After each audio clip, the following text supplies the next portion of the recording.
This video is brought to you by Devout Decals, makers of reusable Catholic art for your home altar, your bedroom, and your home classroom. If there is any approved Marian apparition that has gotten little attention, it is the message of Our Lady of Akita. In 1973, Our Lady visited a blind nun, eventually restoring her eyesight. She came bearing a warning of a future chastisement to befall mankind, one that would later be described by Cardinal Ratzinger as being the same as the third secret of Fatima. At that apparition, eyewitnesses reported seeing tears flowing from the eyes of statues of the Virgin Mary. Those tears were collected and analyzed scientifically, and they were discovered to be human tears. The events of Akita have not gotten as much attention as Fatima, La Salette, and a few others, but the message was approved by the local ordinary, which means that the Church has approved the message of Akita. And I say the Church has because it is the job of the local bishop to make such determinations. But something odd has happened since. In recent years, the bishops in Japan have quietly hidden the Akita message as best they can and treated the seer, who is still alive and quite healthy, despite having some age-related health problems of her own in recent years, while those bishops have treated her quite terribly. Something strange is going on in Akita, and the hierarchy of the Church doesn't want the message of Akita to get out for some reason. The seer, Sister Agnes Sasagawa, is still alive. She's in her 70s and is apparently very difficult to find now. She has been the recipient of several miraculous healings, which the article I'm going to quote for you here recounts, but they're almost certainly miraculous in nature. I'll give you one example. The nun and visionary, Sister Agnes, was reportedly having difficulty with her throat, to the point where she couldn't even drink water or get sufficient air. Her priest had to lay hands on her and command any oppressing entities, meaning demons, to leave her, to stop tormenting her. And after making that command to depart, she was able to drink water and was able to breathe normally again. She had been restored to her proper disposition. She's also had some other very serious diagnoses as well, some of them quite terminal in nature, that mysteriously cleared up with the aid of her priests. If you want to read more about it, I'll have it linked in the show notes at returntotradition.org for your perusal. But in 2019, she broke her decades-long silence. After the Pachamama incident, we're talking mere weeks after, the nun provided a message to the world saying that the time for sackcloth and ashes in penance for sins had arrived and that we needed to be prepared for punishment. She said that she had been visited by an angel who warned her of an imminent punishment for the world due to sin. This was again late 2019. Then the events of 2020 happened, and during those events she was placed in a nursing home away from the public. She can't even get to sacraments easily because that's where she still is, and what makes this all the more peculiar is that the nun is Japanese, and the culture has a well-known respect for its elders. Mistreatment of elders is taken very seriously in Japan, as it should be. But she is clearly being kept out of the public eye. Back in 2019, when that story broke in November, reports out of the East were just beginning to come out online, and within a few months we were experiencing what we all went through in 2020 and 2021, which has had profound effects on the Church and the world since. I am convinced that there was at least an element of divine chastisement in all of that, and I do think Sister Agnes was warning us about what was coming. But she has been quietly sequestered in the name of her own health and safety since those events, even though she's fine. They've even made some accusations about her. Even prior to those events, access to her was restricted, and visitors to the shrine in Akita report that there are only passing vague references made to the apparition of Our Lady, and few, if any, references made to her message, which speaks of fire falling from the sky, and bishops opposing bishops, and cardinals opposing cardinals in a time of great sin. What is abundantly clear is that the local church authorities have become hostile to the message of Akita, and in light of statements coming from Rome about how Marian apparitions speaking of divine punishments befalling mankind are by default false, I can't help but think that the isolation of Sister Agnes and the hiding of the Akita message and the evidence for its authenticity had to have come from Rome. So this is a longest introduction before getting to the substance of what I've talked about. I've done in a long time. The story comes from Missio magazine online. It was published without fanfare or any coverage by anyone, really, until Frank Walker at Canon 212 shared the article on the front page of his website, which is how I saw it. The article is long and details a visit to Sister Agnes and the difficult time the visitor had of getting to her. Not only that, it recounts how this has been the case for years, going back to 2015 at least.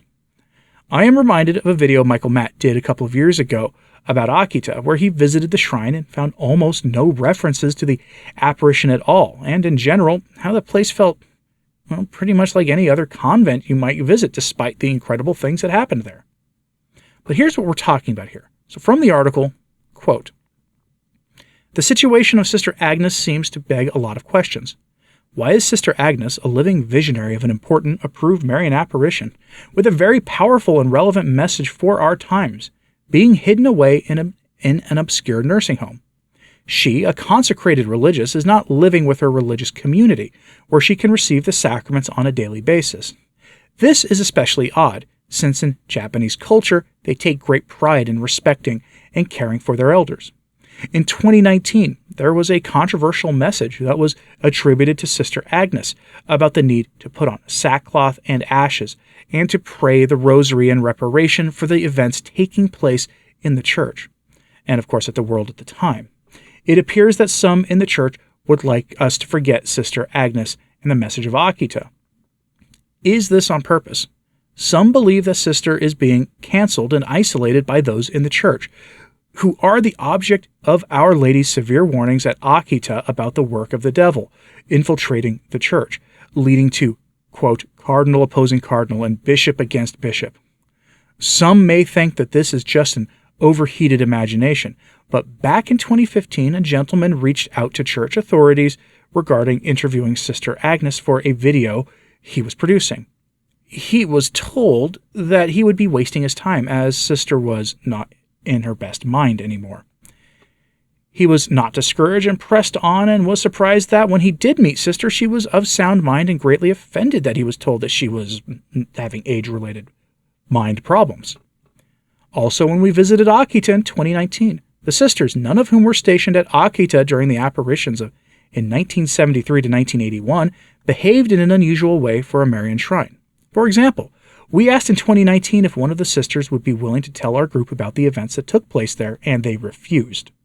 Also, a display case containing relics of the miraculous weeping 101 times and bleeding of the statue is kept covered by a white cloth and without any signage indicating its importance. The only reason I discovered it was because I asked a man who was a frequent visitor to the place, "What is this?" And he pulled back the cover and showed me. Do they act this way at Lourdes and Fatima regarding the miraculous events and significance of their places? Another odd fact is that they publish a book about the convent and its history, and after 90 pages, they get to the, quote, mysterious happenings in which Sister Agnes Sasagawa is referred to only as Sister S throughout the narrative. Why the big secret? Her name is publicly known, and at Fatima they do not refer to the children as Child F or Sister L, or at Lourdes as Sister B.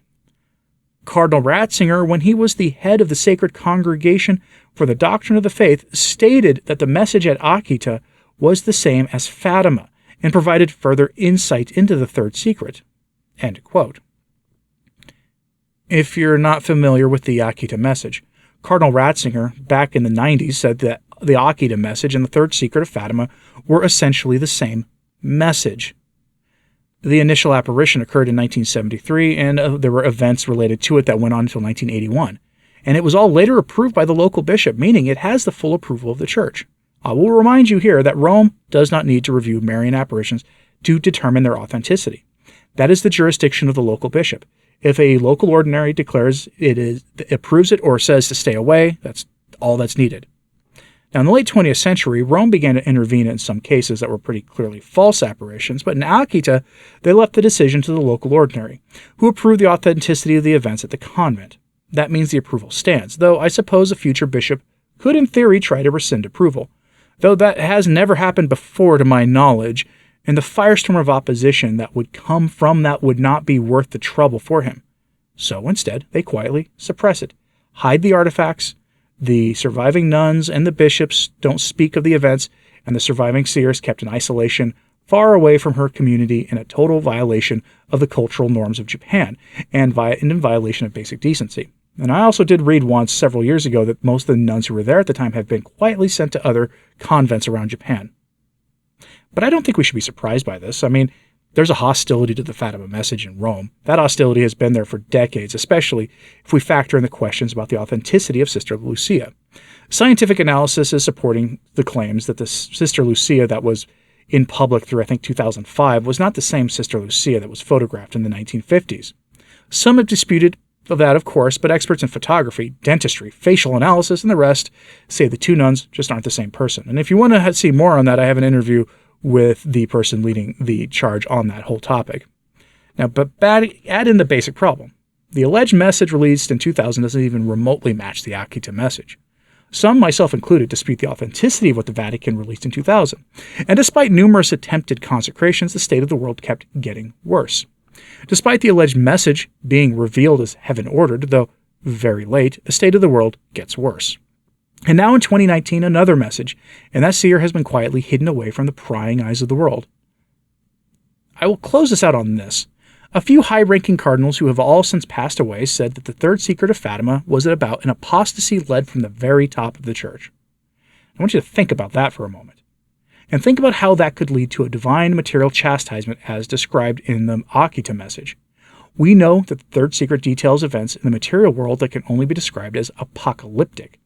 In the 1980s, John Paul II let slip some of those details in a speech he gave in Germany. I covered that in another video.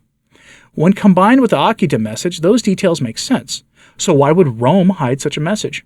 Is it because they can't imagine heaven being against the things they're doing in the church? After all, the modernists are true believers in their attempts to update the faith and build what they're now calling a synodal church, and they believe that God has ordained them to do it. Do they feel that as a personal accusation, though, the message of Akita? I'll leave you to decide on that. Let me know what you thought about all this in the comments, though, please, because this is a topic that whenever something new from Akita comes up, it's almost never good, and it really does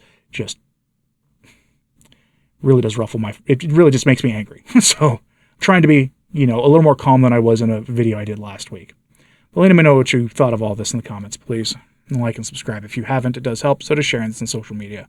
That helps too. As always, pray for the church. I'm Anthony Stine. Ave Maria.